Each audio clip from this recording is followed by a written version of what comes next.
আজ যে রেসিপিটা তৈরি করব, রেসিপি তৈরি করার জন্য লাগবে একটি বেগুন। আমি এখানে মোটা দেখে একটি বেগুন নিয়েছি, আর বেগুনটা কিন্তু অবশ্যই ছুলে নিতে হবে। আর বেগুনের এই রেসিপিটা যারা কখনো ট্রাই করেননি, একবারের জন্য হলে বাসায় তৈরি করে খেয়ে দেখবেন কতটা টেস্ট হয়।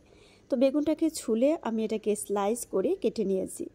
এখন এটাকে পানি দিয়ে কিছু সময়ের জন্য ভিজিয়ে রাখবো, বেগুন থেকে আঠা বের হয়ে যাওয়ার জন্য। এদিকে একটি পাত্রে আমি একটা ডিম ভেঙে নিচ্ছি। ডিমটাকে ভালো করে ফেটিয়ে নিতে হবে। ভালো করে ফেটানো হয়ে গেলে একটা সাইডে এটাকে রেখে দেব। এখানে আমি হাফ কাপ নিয়ে নিচ্ছি ময়দা, হাফ চামচ দিয়ে দিচ্ছি মরিচের গুঁড়া, হাফ চামচ কালো গোলমরিচের গুঁড়া, স্বাদ মতো লবণ। ভালো করে মিশিয়ে একটা সাইডে রেখে দেব।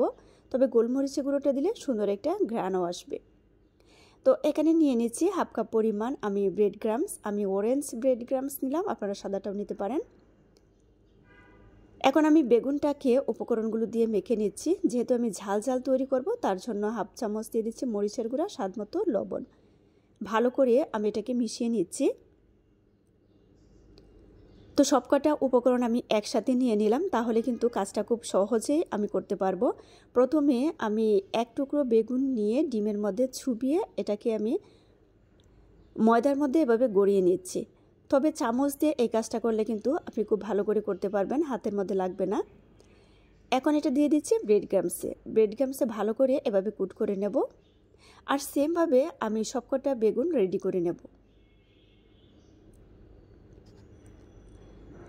তো সবকটা বেগুন আমি রেডি করে নিয়েছি। এখন এগুলাকে ভেজে নেওয়ার পালা। কড়াইতে তেল দিয়ে তেলটাকে গরম করে নিয়েছি। এখন এক এক করে আমি বেগুনের ফ্রেঞ্চ ফ্রাইগুলো দিয়ে দিচ্ছি। মাঝে মধ্যে আলু ছাড়া বেগুন দিয়ে এভাবে ফ্রেঞ্চ ফ্রাইটা তৈরি করে খেয়ে দেখবেন কতটা টেস্ট হয়। আসলে যে কোনো খাবার তৈরি করে না খেলে আপনি কখনোই বুঝতে পারবেন না এর স্বাদ কেমন। এটা কিন্তু ভীষণ মুচমুচে হয়। আমি একটু সময় নিয়ে চুলার তাপটা একটু কম করে রেখে এগুলাকে ভেজে নিচ্ছি। বেগুনটাও খুব ভালো করে সেদ্ধ হয়ে যাবে, উপরের অংশটা কিন্তু দারুণ ক্রিস্পি হবে। যাদের কাছে সহজ রেসিপি ভালো লাগে, পেজ ফলো করে পাশে থেকে সাপোর্ট করবেন। আর সহজ রেসিপিগুলো আপনাদের কাছে কেমন লাগে অবশ্যই কমেন্ট করে জানিয়ে দেবেন।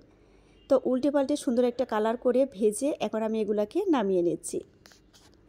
যারা চ্যানেল থেকে দেখছেন আমার চ্যানেলটি সাবস্ক্রাইব করে রাখবেন প্লিজ। এটা খেতে কিন্তু দারুণ হয়েছিল, তবে একটা টিস্যু পেপারের উপর এটাকে রাখবেন, তাহলে এক্সট্রা যে তেল থাকে সেটা কিন্তু শুষে নেবে। এটা কিন্তু অনেক বেশি ক্রিস্পি হয়েছে।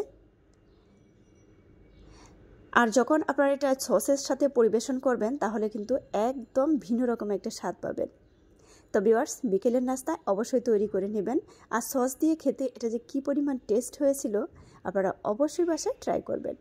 তো আজ বিদায় নিচ্ছি, সবাই ভালো থাকবেন, আল্লাহ হাফেজ।